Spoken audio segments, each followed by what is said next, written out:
everybody in the world of podcasts and the internet world. This is, of course, Stagestruck, the Banter podcast. My name is Chris. And Todd.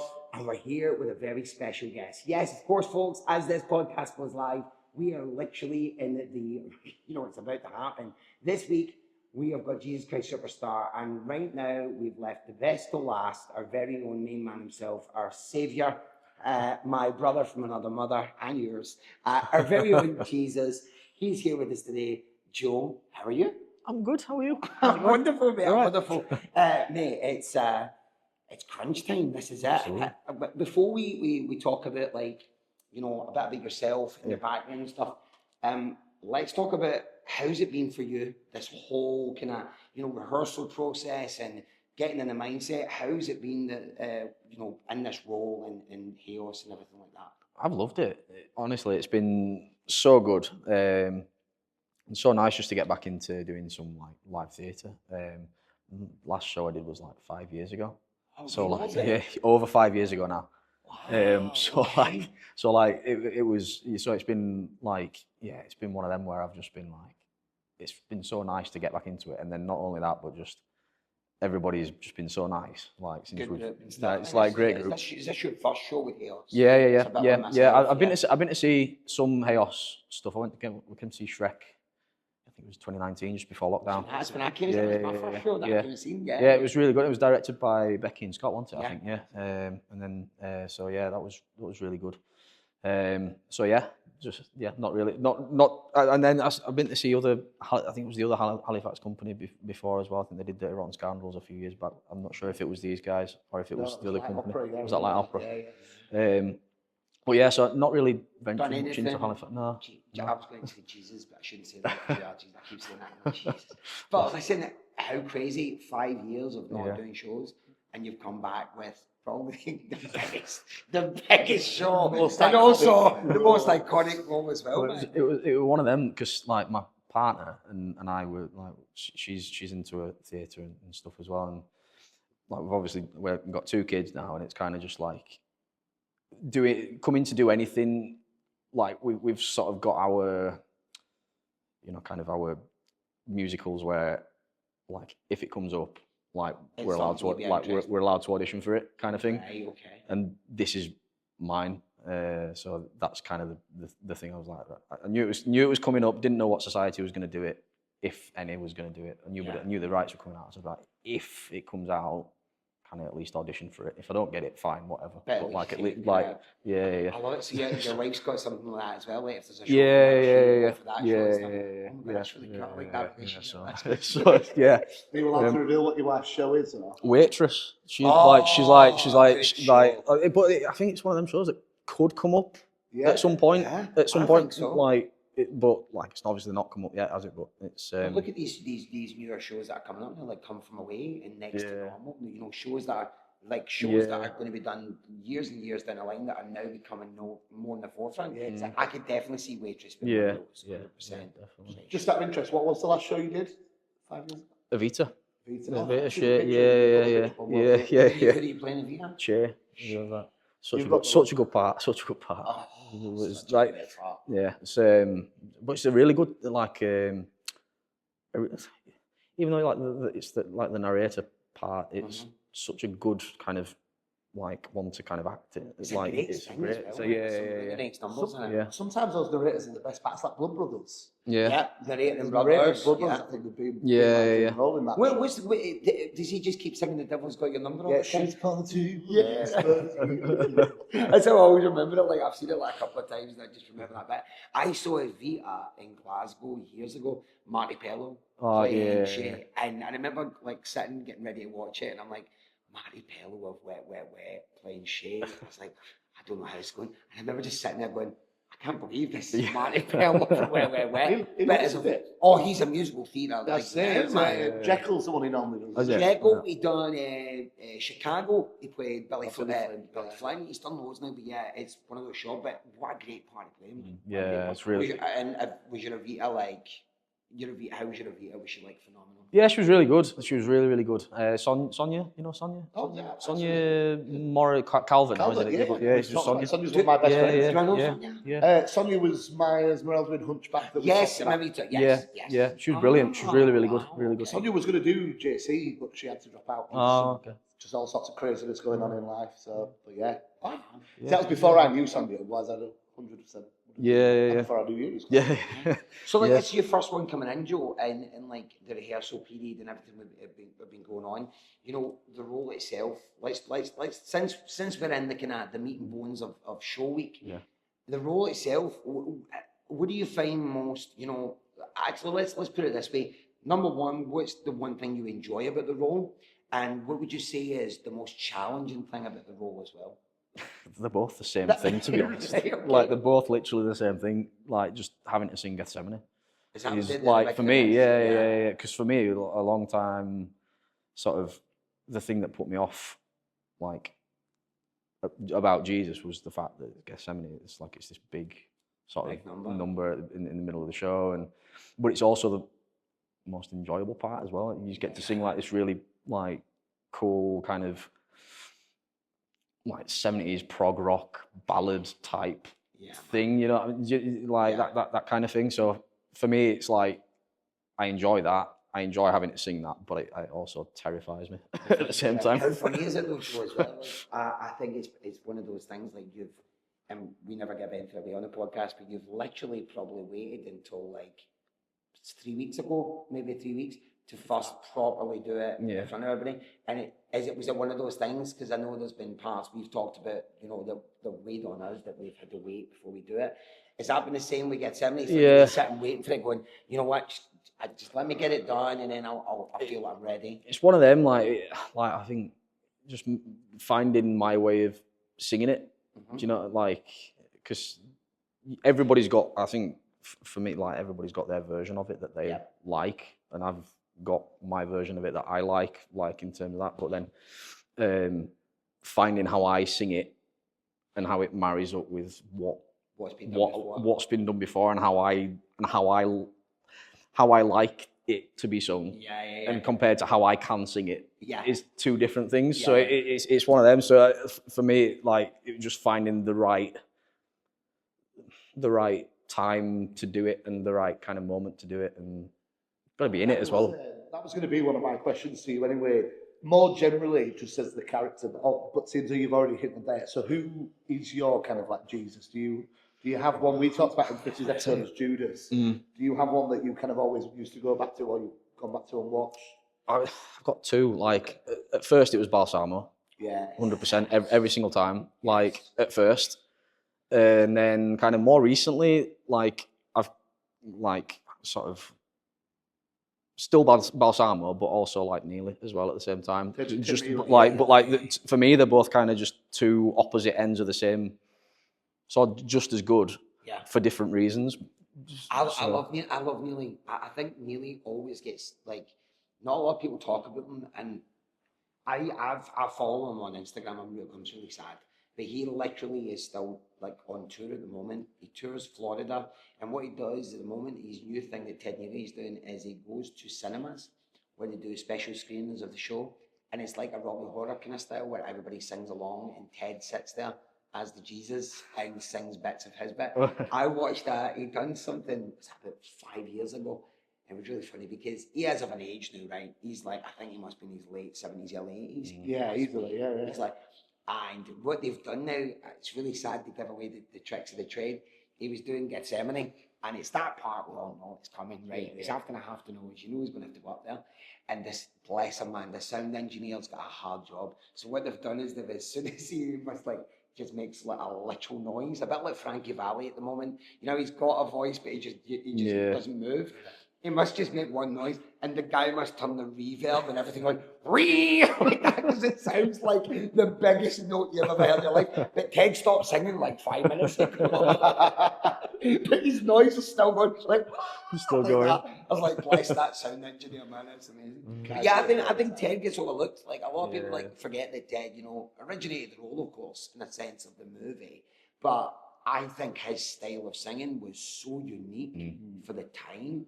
it was very, very screamy, but like he was probably like on the cusp of like that kind of heavy metal vocalist. But it was, we talked about this, didn't we, on your podcast with kind of like Ian Gillan, who did the concept That's album. right, It's all Smoke on the Water, Led Zeppelin, that era. Yeah. All those notes were going there. That's where they were all pushing their vocals to go anyway, weren't they? So it's cool that it was kind of harnessed into.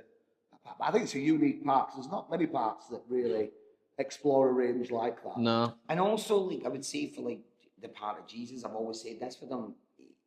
He is very musical theatre throughout the show until that number. Yeah. Like that number is where he gets more of that prog rock style, and like for most of the show, he has got that kind of, you know, that lovely musical theatre sound that works really well for who he is as a part. But then all of a sudden, when he goes for those notes and stuff in Gethsemane, and I'm a big, like, I'm going to be honest, I am so critical of Gethsemane as a song because so many people do it different ways, but don't get me wrong, there's some that we probably hear, we're like, oh, like the ones that don't go for anything or don't do anything in that part, like, and it doesn't go anywhere, and you're like, oh man, you don't hear the angst, you don't hear it.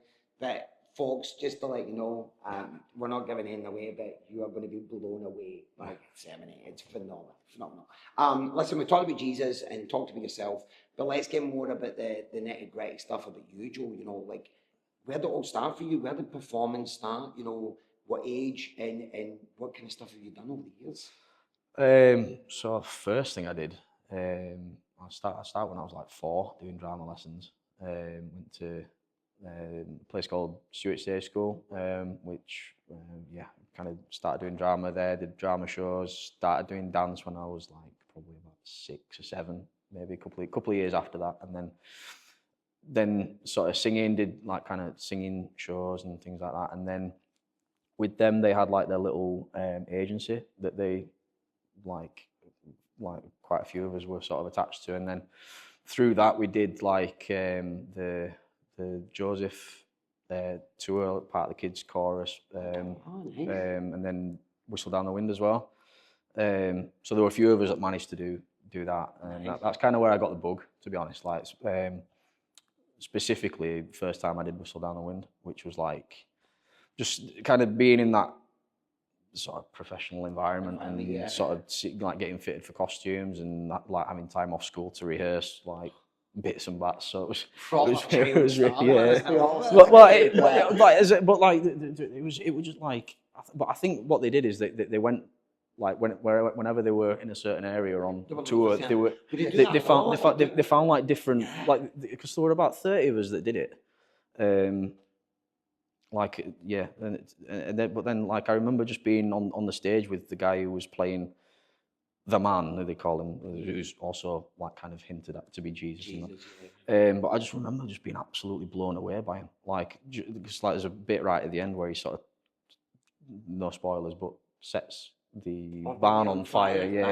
And I remember like we had to sort of crawl on in this scene, and like he was sort of singing at us and crying, and I'm sort of like just looking at him and I'm crying, and I'm like, this is like real. And like I was like 8 years old, and like but then just kind of like meeting all the like the actors and people. I just caught the bug. Everybody was so nice, and so it was it's real sort of fond memories. And then grew up, just kind of through school, did like shows and this, that and the other. Then went to uni and did drama at uni, and then sort of fell more into kind of the music side, like bands and things like that.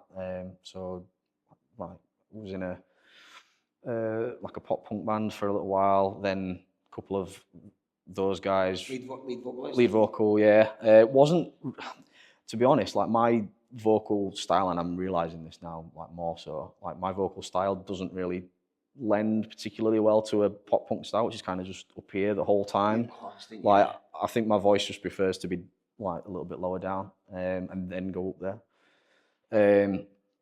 So I did that, but then a few of our guys were part of a swing band. So then we amalgamated with a few of their friends who were like brass players and made an 8-piece like ska band, which was really fun. So we started doing that, played a couple of festivals, and like did that kind of stuff, and then it was. I mean, I say we're still going. We're not really still going. I think we played 2 gigs in the last 2 years or something like that. But we're still kind of got like Keep gigging. yeah, we are still going.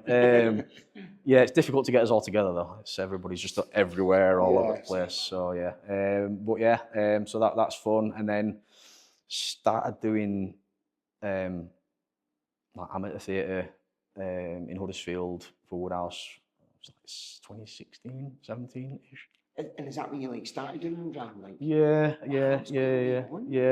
So, wow. yeah, and then sort of in that few years, just did show after show for a little while. It was kind of one of them, and then I after that sort of left. During the pandemic, actually, we sort of left and then went to Sweden for 3 years. Had a kid out there. That was teaching music at an international school, and then came back about 2 years ago now. And before that, I started doing like kind of solo and singing waiter type stuff as well. So that was really fun. So it's a bit of everything, really. That's a crazy jump, though. What caused the move to Sweden? Was it my partner's an English teacher, and she wanted to go teach. So she wanted to go and stuff. Well, no, she was teaching it as a foreign language, but not TEFL, if you know what I mean. Yeah, like kind of actually just like as we would have it. Yeah, exactly. So because it was an international school and it was an English school, so she got a job out there, and then I followed, and it just so happened they were looking for a music teacher as well, and sort of fell into that. And then we came back like 2023, and then feels like 2 seconds until now, really. And what are you doing now, like as well as like of course the shows and stuff? But what do you do for and we always talk about this like your normal day to day. Yeah. So like weekends I'm gigging. Most weekends, I've taken a bit of time off work with this going on. So I do singing waiter stuff, do solo stuff, a bit of like depth singing for function bands whenever I need stuff. And then started singing actually for a new function band that was sort of yet to gig yet, but we were just kind of preparing for putting it all together. And then I work at Calderdale College. I've just started working there very recently, so yeah. That's what I do. So a lot. What a life! A lot. What a life. It's a lot, man. So bit of all sorts. You mentioned doing Joseph as kids, but am I right in thinking you've also played the main man himself? No. Oh, no. Were you in Joseph? Yeah, I was in. Yeah, I was one of the brothers. You're one of the brothers. So you saying that now brings it back, because the first time I ever saw Joe, before we were in the show together, Ned, our mutual friend, posted a mail. We were sitting in a bar one night whenever we just finished doing Sweet Charity, and we were looking at old photos and stuff, and there was a picture of the brothers, and your face was on there. Yes, Yeah. Because a couple of our apostles. Yeah. Ned was in it. Well. Matt was in it. Yeah. Yeah, Ned. Who else was in it? I can't remember now. Whoever, if there are any other apostles, they're going to absolutely kill it. It was definitely Ned and Matt, 100%. I don't think there was anybody else that's in this show. I don't think so. That's kind of Huddersfield centric. No. What they've done over the years. No. I'm going to ask them if they prefer being Joseph's brother or Jesus' brother. I'm going to ask them, see what they say. I'm going to take Jesus out of the equation. Yeah. Is there, what would you say is kind of the most, it doesn't have to be challenging role, but kind of what role did you take home with you the most out of the roles you've done over the years? Oh, gosh. There's been a lot, to be honest. There's been a lot. Joyful reasons, I don't have to be. Yeah. Oh, gosh. So, like, there were two other than. So when I did Priscilla, played the part that Ned played in Priscilla a few years back, and then played Angel in Rent. Wow. Yeah, And both those parts are kind of like very dance heavy, and as my partner will probably say, Two left feet. Yeah. Have you got away with it in JC that you're playing the You don't have to do any dancing. Yeah. I love a show where you just have to walk. It's wonderful. Yeah, it was great. But that's like, so I was literally sort of like until early hours practicing dance moves and things like that. Because like I say, I'm not a dancer in the slightest. Angel's quite a dancey part, man. Yeah. So it was really challenging, to be honest. But it was great. It was really rewarding at the same time. But yeah, I'm not a dancer. Yeah. And then Priscilla was that? Does it tick? Tick, yeah. But again, really dance more so than Angel. To be honest, it was just dance after dance after dance with that. I've never seen it one. I saw it when Ned did it. It wasn't a show that I ever thought would be kind of on my list. I've never seen it. It's one of them things, but I've heard it was everybody great keeps fun saying it's to a watch. great fun show. As far as jukebox musicals go, and I'm not a massive fan of jukebox musicals generally, but like it's really good, and like the kind of the three stories are kind of like as they sort of interlink, and certainly Tick as a part, it's quite there's a lot of kind of depth to it. But yeah, I won't give much away, but it's a lot of different levels to it, which is nice. But it is just very dance heavy. I've heard a lot of people say that when people talk about jukebox musicals, they say it's one of their favourites because it lends itself to the music really well. It doesn't feel like all of a sudden we're doing an ABBA. That's literally it. It feels like it was very well constructed together to work with the music that's in it. You know? Yeah, because normally you feel like there's something in the dialogue, isn't there? There's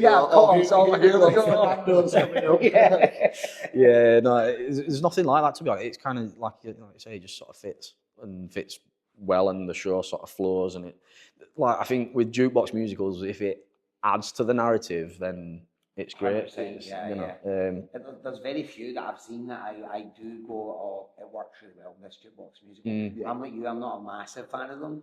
There's just one or two that always stick with me. I mean, We Will Rock You will always stick with me because it was the first proper one that I saw. Same. And it does lend itself to the absurdity of the story because it's of course ridiculous. They made the story so absurd that's why it works. You know, the story. I just don't like those ones where the story is so serious and we have these random songs that pop up and things. I'll be honest. I think Mamma Mia does work. I've never seen it as a show. I've never seen it as a show, but I've heard as the film. It's like. Don't get me wrong, it's still twee and it's a bit like really, but I don't feel like the songs are crowbarred in there. I feel like the story, travels down many different routes to get them in. But I don't think it's awful. But I think the one that supposedly is the best one that people are saying now, you went Steps, the musical. No, that's not what I was going to say. People are saying like reviews and stuff that I've seen. Like it is so well done. It's tongue in cheek, but it works really well. It knows what it is. It knows what it is, so it works really well. But I've seen some horrific ones. I've seen some really bad. Really? Well, I thought you've been talking so much about Jim Steinman lately. I thought you were going to say Bat Out of Hell. Oh yeah, see, I really want to go see that. I know you do. I saw it a few years back. That's one that does work. I thought so. It's the music's very theatrical anyway, isn't it? Like they done something called. So I didn't know. Did I tell you about this? So we had something in our schedule on leading up to the show. This Sunday is band call, and it's called Sits Probe. Sits Probe, right? I don't know. I thought it was some sort of medical term like anal probe. I don't know. It is. You're not prepared. I'm not prepared yet. Okay, make sure you have a clear out Saturday. I won't eat in for Saturday everything. But I didn't know what a Sits Probe was, and it wasn't until I went on YouTube and it came up on my recommended things, Bat Out of Hell, Sits Probe, and it was them doing the full show, and it was just with the microphones, walking up to the mic and the band, and I sat and watched the whole thing. It was 2 hours long, and I sat and watched because it was brilliant. It was like, and the music is, I love Steinman, I love Meatloaf, I love all that kind of that rock, that kind of classic 80s. 70s and 80s rock. It's pretty good. I want to just quickly go back. You were talking about Whistle Down the Wind, right? Yeah. And it's a show that I've never seen, but I don't know it at all. I'm talking about the Lloyd Webber one, the one that was No Matter What with boys and stuff. But the man gets the bit Unsettled Scores. What a song! Oh, the music in that is so underrated. It's like it's so like like if it's done well and done Yeah. right, like the music in it is so powerful. And no matter what's a really good song in the Yeah. show, it's really well done. I mean, I know What do Body you mean in Song. the show? It's a belt with Stephen Gately and Ronan Keating. I will not have any slander against those boys. It's a great boy band song, it really is, man. It's got to keep changing everything. So that stuff. But I love Unsettled Skulls. That was one of my audition songs for years. Yeah. When I was in my 20s, like going for things. Yeah. Despite I knew it wasn't as like famous as a lot of this. Yeah. But it's one to Overused, show yeah. off your voice. Like, Yeah. it's got some really nice kind of like bits and stuff. It's amazing. So you've done all this great stuff, like all this amazing stuff. What's your plans? So what have you thought about, like after JC's finished and stuff? Where's your head at when it comes to? I know you've got your job with Calderdale College, but when it comes to the performance side, what are you thinking for the future? To be honest, I don't know. I just kind of go where. Yeah. Like I think JC's took over my whole entire life. Yeah. That it's only been the thing that I've thought about. Yeah.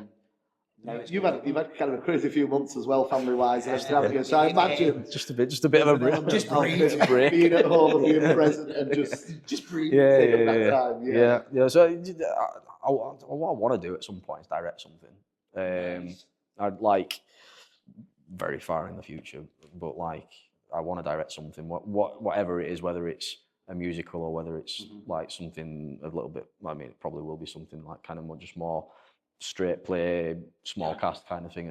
But I definitely want to do something kind of directing at some point. How soon that is, I don't know.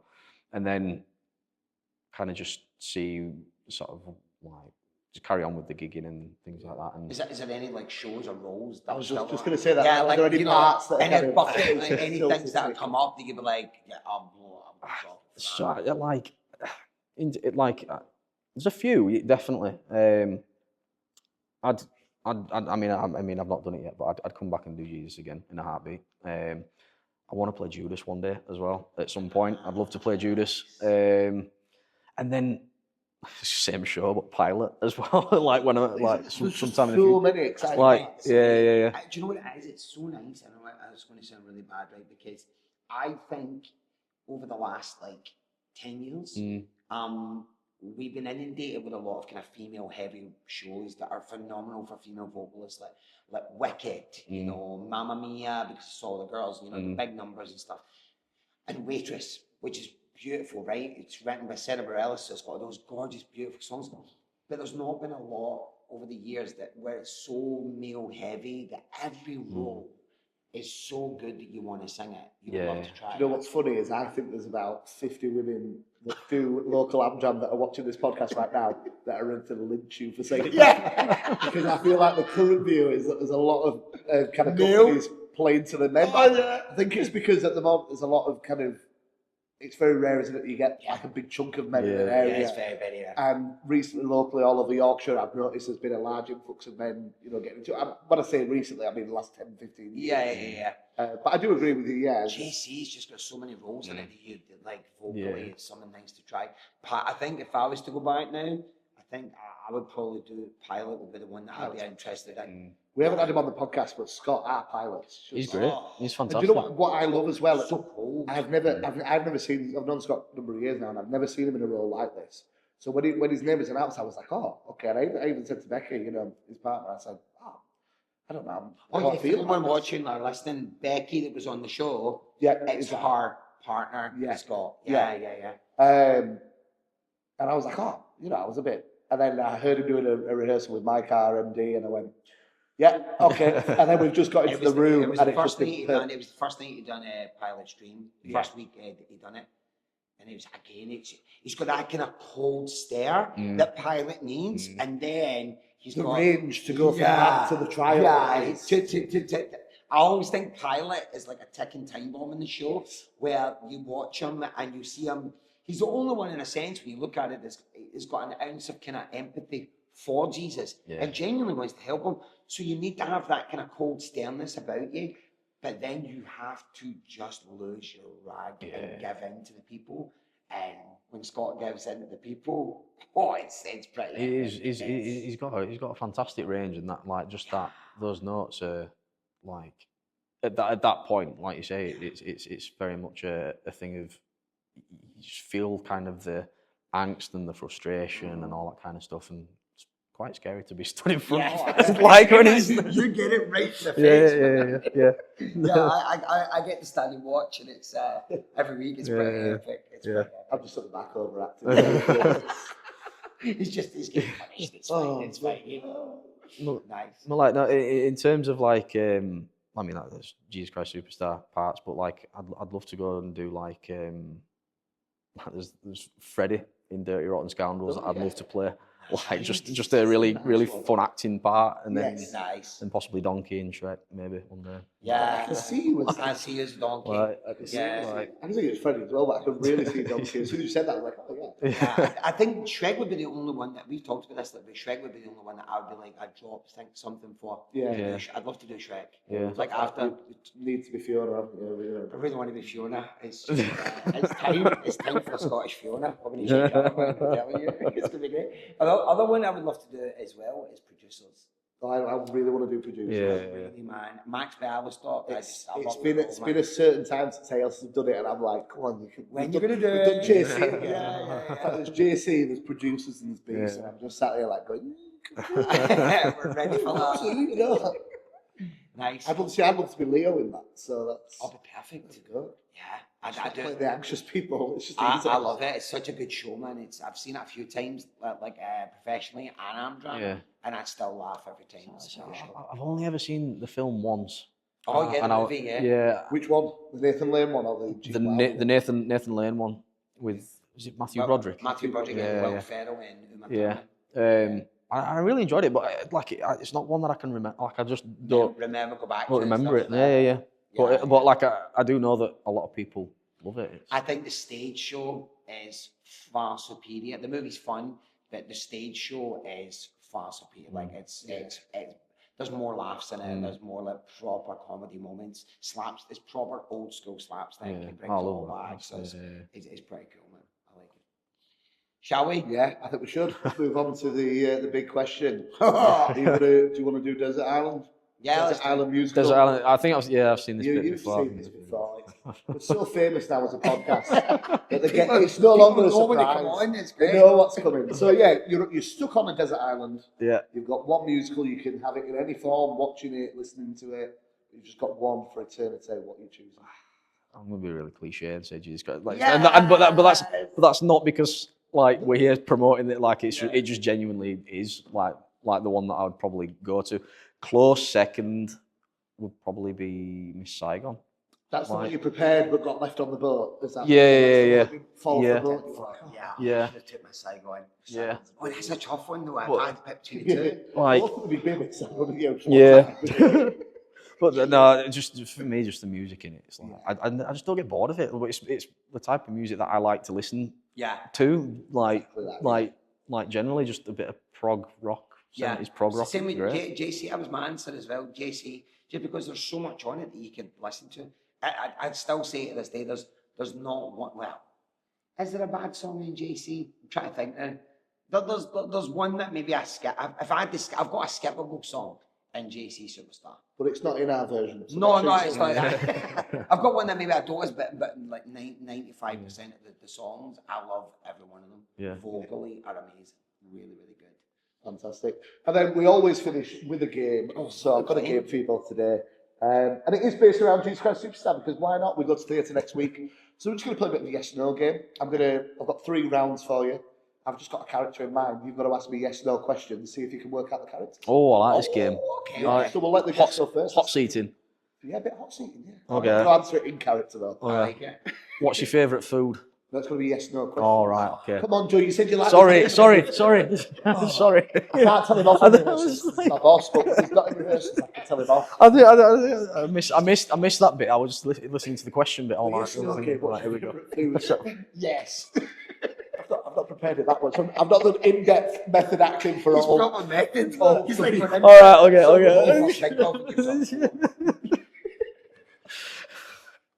Oh gosh! No, it was because I hope you were going to be Jesus and then say fish and wine and all that. But no, apparently not. No. That's good. Okay, are you male? Yes. Are you an apostle? Yes. Nice.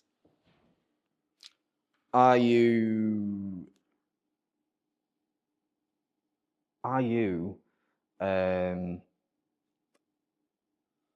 Oh gosh, this is like so difficult. Are you? Have you got more than one song in the show? No. Okay. Oh, right, okay. Are you someone who likes a little bit of a Barney, a little bit of a fight? Oh, now and yes. again? Yes. You do? Are you Simon Zelotes? I am sorry. Played by the wonderful Liam Weatherall in our Great production. Liam. He's great. Yeah, he's fantastic. Okay, got round 2 then. Okay. Yeah. Got I'll go this one first. again. Okay. I was going to say something there. If we say male or female, if he says female, we You've kind got of it. know. Yes. Try it. It might work. I was going to say, are you female? Are you modeling number 5 at the back? No, let me see. Are you someone who is a happy soul throughout the show? Ooh. They're not happy throughout, but they certainly have moments of glee and joy. I know it's not a yes, but it's, Okay. that's a tough question. Are you someone that has a love-hate relationship with Jesus? No. Okay. Are you someone who, if you were in a crowded room, you would want everyone to know who you were? Ooh. Yes. Okay. Kind of got an idea. Are you an apostle? No. No. Okay, I might answer this wrong, but I'm going to go with a guess. oh, Are you King Herod? no. Oh, right, okay. Oh, okay. That was mine. Yeah, I was thinking. Okay. Well, that is good. Are you so not somebody with a love-hate relationship for Jesus? Not an apostle. Someone that likes the people that know who he is. Someone likes people. I mean, that's more Todd being personal. Mate. Oh gosh. There's another large group of people that we know. It's good. Oh gosh. Are you the large group of people that we've not discussed? Don't know how large. It's another group. Oh, are you a Roman? I don't know. I don't think they are they? No. No. Are you someone that on a Sunday, if we go to church, you would run the service? Yes. Are you Caiaphas? No. Oh no! Are you Annas? Oh no! You said, is he happy for that? I was like, no, but then Certain moments of and then glee. the being in a room thing, he's got that wonderful tenor. Like, that's somebody that wants That to voice noise, it. that Played by our wonderful Richard Armstrong. I've got one more go for you. Okay. Some of those questions would be good for this one, I think, as well. Right, Okay. Some good questions in there. You go first, Joe. All right. Are you okay, I'll say, are you someone that has a love-hate relationship with Jesus? Yes, but it's not as black and white as that, I'd say. Okay. But on down the middle, I don't think there's either or. Okay. I think I've got an idea, possibly. Straight away. Yeah. I'll be wrong now, though. Are you someone that is... Are you someone that is calculated in your methods and what you do every day? Oh, Like, yes. very calculated in what you do. Yes. Okay. I'm going to try a guess. Are you Pilate? I am. Oh, We've already mentioned how wonderful Scott Armstrong is. my next question was going, have you flown a plane? Yes, pilot. Yes. Oh, that would have been good. Yeah. And all that leaves us to say is, guys, you've got less than a week to book your tickets. 17th to the 20th of April, you've got to come see this wonderful man and myself in Jesus Christ Superstar Victoria Theatre. It's honestly, folks, tickets are going like hotcakes at the moment. Thursday the 17th is our first opening night. We are getting ready for Monday, Tuesday, Wednesday of tech rehearsals at the theatre. And then that's it, folks. This is it. This is what we've been gearing towards. And we're probably at that stage now. We've probably all talked about this. Like we want an audience now. Like we've done it so many times in front of each other, and we've seen some phenomenal things. And we want you to see it as well. So make sure you get your tickets at the Halifax Victoria. It's going to be a great week. We are so excited about it.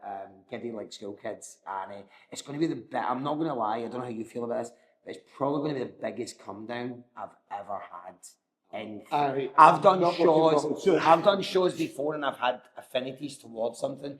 I think this might be on borderline of the biggest one that I'm going to find hard to let go, because it's been and you know what it is as well. It's probably because it's the most we've all put into something, and I think that's why it's like you everything's happened for this moment. So it's big. So please, we want to see you there. It's so important you get your tickets. Come and support local Amdram theatre, and of course, get out there and see great Amdram shows. It's going to be wonderful. We've got a special episode coming up on, I can't remember. Oh no, you've already seen it, so it's fine. Because this is on Friday. It would have been on Wednesday. Listen, forget everything I just said. It's the Matrix Inception. Oof, This is live. It's live. Folks, thank you so much, Joe. Thanks for being an amazing Thanks guest. And it's wonderful for you to join us once again. Download us on all your fruit-related devices and listen to us where you listen to your podcast. My name's Chris. My name's Todd. And you've been listening to Stagestruck, the Amdram Banter podcast. We'll see you soon. Peace. Bye.